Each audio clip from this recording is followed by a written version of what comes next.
Good morning students. आज हम करते हैं चैप्टर 16 वाटर, क्लास 7 साइंस। ठीक है। देखिए, वाटर आप सभी जानते हैं, डेली लाइफ में आप यूज करते हैं, लेकिन इनकी प्रॉपर्टीज़ और इसके डिस्टरबेंस और इसके डिस्ट्रीब्यूशन के बारे में हमें प्रॉपरली नॉलेज नहीं है, जो कि हम इस चैप्टर से सीखेंगे।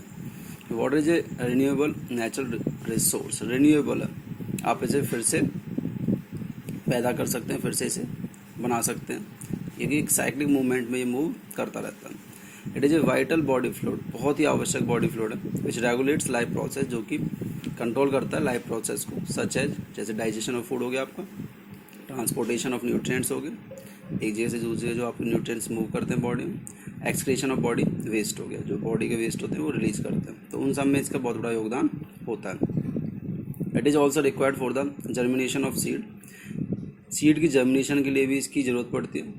Water is an important participant of photosynthesis, और फोटोसिंथेसिस के टाइम पे भी बहुत ही महत्वपूर्ण ये पार्टिसिपेंट का रोल प्ले करता है। सेव द वाटर, ठीक है, आपको वाटर को सेव करना है। अननेसेसरी इस तरह से वाटर जो लीक करता है या फ्लो करता है वो आपको नहीं होने देना है। Water provides habitat to many animals and plants. Water बहुत सारे एनिमल्स और प्लांट्स को हैबिटेट, आवास देता है रहने के लिए।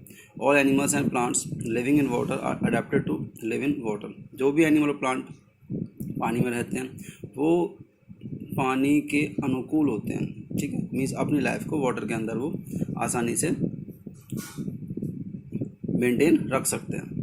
There is enough water on the earth so to meet our present requirement. Proper जितना पानी चाहिए वो इनफ है हमारी अर्थ पर, जितनी भी हमारी ज़रूरतें हैं। But there is a global shortage of usable water. लेकिन जो यूजेबल वाटर है, जो हम यूज़ कर सकते हैं, उसकी पूरे इंटरनेशनल लेवल पे शॉर्टेज है। एट मैनी प्लेस, बहुत सारी जगहों पर there is an acute shortage of water. बहुत ही ज़्यादा कमी पानी की देखने को मिलती है कई जगहों पे। इट इज़ एस्टिमेटेड, ये माना जाता है, that a few years from now, कि अब से कुछ साल बाद, more than 1/3 of the people on our earth will not get sufficient water to live। कि 1/3 पीपल जो होंगे, 1/3 जो जनसंख्या होगी, वो कुछ सालों बाद उतना पानी नहीं प्राप्त कर पाएगी जितना कि उन्हें जीवित रहने के लिए चाहिए। The water table is falling in most area. जो पानी का जो तल है, ठीक है, वाटर टेबल है, वो नीचे जा रहा है कई जगहों पे। If something is not done to check it, लेकिन अगर इसे रोकने के लिए कुछ नहीं किया गया, soon we will be facing water crisis, तो हम पानी की कमी का सामना करेंगे जल्दी ही। टू प्रिवेंट इट, इसे रोकने के लिए वी शुड सेव वाटर, हमें पानी को सेव करना चाहिए। As a part of community efforts in this direction, और एक कम्युनिटी को इसमें रोल प्ले करना चाहिए, कोशिशें करनी चाहिए इस दिशा में। Water harvesting is being encouraged, जिससे कि पानी को यूज़ करने के प्रति हम सब का एक उत्साह बढ़े। हम सब ये कोशिश करें कि इसको प्रॉपर तरीके से यूज किया जाए। एक्स्ट्रा माइल में दे रखा है, मार्च 22 जो होता है वो सेलिब्रेट किया जाता है पूरे वर्ल्ड में, वर्ल्ड वाटर डे के तौर पे। और इस दिन यही प्लानिंग की जाती है किस प्रकार से जो परेशानी है वाटर को लेके आ रही है, उसके स्टोरेज को लेके आ रही है, ठीक है, उसकी यूजिंग को लेके आ रही है, उन पे प्लानिंग की जाती है। Year 2003 was observe as the international year of fresh water. तो 2003 को माना गया था international year of fresh water. Next है availability of water on earth, कि कितना वाटर अवेलेबल है इस धरती पर। When we look at a picture of earth taken from space, जब हम स्पेस से कोई पिक लेते हैं अर्थ की, इट अपीयर्स ब्लू, तो ये ब्लू दिखाई देती है। पता है क्यों? क्योंकि 71% जो अर्थ का सरफेस है वो पानी से कवर है। It is the most abundant substance on the अर्थ, सबसे ज़्यादा पाया जाने वाला सब्सटेंस है अर्थ पर water. Therefore our earth is also called a watery planet, तो इसलिए हमारे अर्थ को वाटरी प्लानट भी कहते हैं। 97.5% of the water available on the earth surface is present in the seas and ocean. इसमें से 97.5% जो वाटर अर्थ पर जो प्रेजेंट है वो ज़्यादातर सी और ओशन में है। दिस वाटर इज सॉल्टी और सैलाइन, तो ये नमकीन पानी है, नमक वाला पानी है। Therefore unfit for human consumption, इसलिए ह्यूमन इसको कंजप्शन नहीं कर सकता, उसके लिए ये अनफिट है, मीन्स हमारे लिए ये यूजेबल नहीं है। लेकिन जो 2.5% है उसमें से मेजर जो portion 1.7% is found in the frozen form. 2.5 में से 1.7% ऑलरेडी फ्रोजन फॉर्म में, आइस की फॉर्म में, on the top of the mountain, जो माउंटेन के टॉप पे है, और ग्लेशियर्स में। सिर्फ 0.8% फ्रेश वाटर अवेलेबल होता है रिवर वाटर के रूप में, या लेक वाटर के रूप में, ग्राउंड वाटर के रूप में, जिसको ह्यूमन यूज कर सकता है। So we can say that actual amount of water available for human use is highly negligible. तो हम ये कह सकते हैं कि इंसान के द्वारा जो वाटर यूज करने योग्य है वो बहुत ही। देखिए यहाँ पे दिखा रखा है वाटर डिस्ट्रीब्यूशन ऑन द अर्थ, कि आप देख सकते हैं यहाँ पे कि जो 97.5% वाटर है वो आपका सॉल्ट वाटर है, जो ओशन में पाया जाता है, हमारे लिए यूजेबल नहीं है। अब इसमें से जो रेस्ट ऑफ रहेगा 2.5% वो फ्रेश वाटर है, और वो फ्रेश वाटर भी देखो किस तरह डिवाइड है। इस 2.5 में से 1.7% तो आपका आइस कैप और ग्लेशियर्स की फॉर्म में, सिर्फ हमारे लिए जो अवेलेबल है वो 0.8% है। तो वाटर तो बहुत है, लेकिन जो यूजेबल वाटर है, जो पोर्टेबल वाटर है, वो हमारे लिए बहुत ही कम है। नेक्स्ट है आपका वेरियस फॉर्म्स ऑफ वाटर। देखो अलग अलग रूप होते हैं पानी के। Water covers part of the earth called hydrosphere. जो एरिया वाटर के द्वारा कवर किया जाता है ना अर्थ पे, उसको हम कहते हैं हाइड्रोस्फीयर। स्फीयर होती है जगह, और hydro water. In nature water exist और is found in different forms. Nature में अलग अलग फॉर्म्स में पाया जाता है। 71% of the earth is covered with water. हमारी टोटल अर्थ का 71% अर्थ का पार्ट कवर है वाटर से। Hydrosphere consist of water in all its different natural forms. Hydrosphere में देखो अलग अलग फॉर्म में वाटर होता है। लिक्विड में देखो लेक में, रिवर में, ठीक है, सी में। सॉलिड फॉर्म में देखो आप ग्लेशियर्स में, आइस की फॉर्म में होता है ना, mountain with snow, snow on road. Vapour form में आप देखो जैसे फॉग होता है, धुंध पड़ती है, या वाटर वेपर और स्टीम। जब आप खाना बनाते हो ना तो उस टाइम पे ये यहाँ से वेपर्स की फॉर्म में रिलीज करता है। टेबल दे रखी है यहाँ पे, various forms of water with example. Forms of water, ठीक है, आप यहाँ देख सकते हैं, वो ऑलरेडी हम ऊपर कर चुके हैं।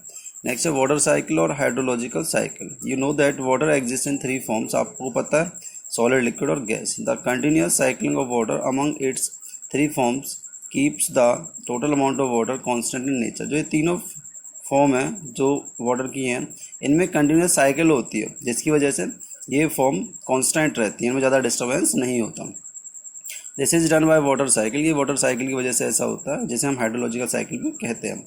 It takes place at local level and at global level. ये लोकल लेवल पे भी होती है और ग्लोबल लेवल पे भी होती है, मतलब इंटरनेशनल लेवल पे, ठीक है, उस पर भी ये होती है। इट इन्वॉल्व्स, इसमें क्या होता है, वेरियस प्रोसेस, जैसे कि इवेपोरेशन होता है, ट्रांसपिरेशन जो कि प्लांट करते हैं, ठीक है, लीव्स में से वाटर को रिलीज करते हैं, कंडेंसेशन, कंडेंसेशन में आपको पता है कि वेपर से लिक्विड में कन्वर्ट होता है वाटर, प्रेसिपिटेशन जो आपकी रेन होती है उसे कहते हैं, पर्कोलेशन जो आपका वाटर ज़मीन में अंदर रिसता है उसको कहते हैं। नेक्स्ट है ground water as an important source of water. Ground water बहुत ही अच्छा सोर्स है वाटर का। Total water is collected in the ground between the space of rock in the ground. जितना भी टोटल वाटर ग्राउंड पे collect हो रहा है, और between the space of rock in the ground, या फिर रॉक के स्पेस में वो कलेक्ट हो रहा है। This water is very important source of fresh water to all of us. यही वाटर हमारे लिए इंपॉर्टेंट सोर्स है फ्रेश वाटर का। नेक्स्ट है water table. The upper level where all the pores in the soil and gaps between the rock are filled with water is called water table. कह रहा है कि जो ऊपर की लेवल है हमारा अर्थ का, जहाँ पे पोर्स होते हैं सॉइल के, और जो गैप होता है रॉक का, जब ये सारा फिल हो जाता है ना वाटर के थ्रू, तो उसको हम वाटर टेबल कहते हैं। यहाँ पे एक वाटर साइकिल को थोड़ा सा समझाया हुआ है, वो किस तरह से प्रोसेस होता है। इवेपोरेशन, भाप से बादल बन जाते हैं ओशियन में से। ट्रांसपिरेशन, प्लांट्स करते हैं। उसके बाद देखो जब बारिश होती है, ठीक है, कंडेंसेशन से क्या होता है, गैस फॉर्म का वाटर लिक्विड में आ जाता है। प्रेसिपिटेशन, बारिश होती है तो ये सरफेस के ऊपर आ जाता है, ठीक है, अर्थ के सरफेस के ऊपर। यहाँ से वो ज़मीन से रिश्ता हुआ वाटर टेबल फॉर्म करता है, ठीक है, या फिर लेक वगैरह जो होती हैं वहाँ उनका भी ये सोर्स होता है, वाटर टेबल उनमें जाके मिल जाता है। उसके बाद स्ट्रीम फ्लो, जैसे नदियाँ बहती रहती हैं ओशन में मिल जाती हैं। और एक है आपका नीचे ग्राउंड वाटर, कुछ पानी और रिसते हुए नीचे चला जाता है, उसे हम ग्राउंड वाटर कहते हैं।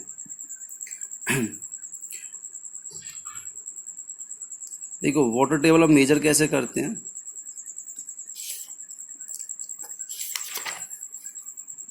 Thus it may also be defined at follows. आप वाटर टेबल को ऐसे भी डिफाइन कर सकते हैं, the minimum depth of the soil, सबसे जो कम डेप्थ है सॉइल की, वेयर ऑल द पोर्स, जहाँ पे जितने भी होल हैं, ठीक है, या स्पेस हैं वाटर के को कैरी करने वाले, या सॉइल के बीच में जितना भी स्पेस है, आर फिल्टर्ड, वो फिल्टर हो जाता है वहाँ पे water with water, is called water table. या आप कह सकते हैं water table may vary from lesser than a metre to 7 metre, ये कुछ मीटर से लेके कई सारे मीटर तक फैली हो सकती है।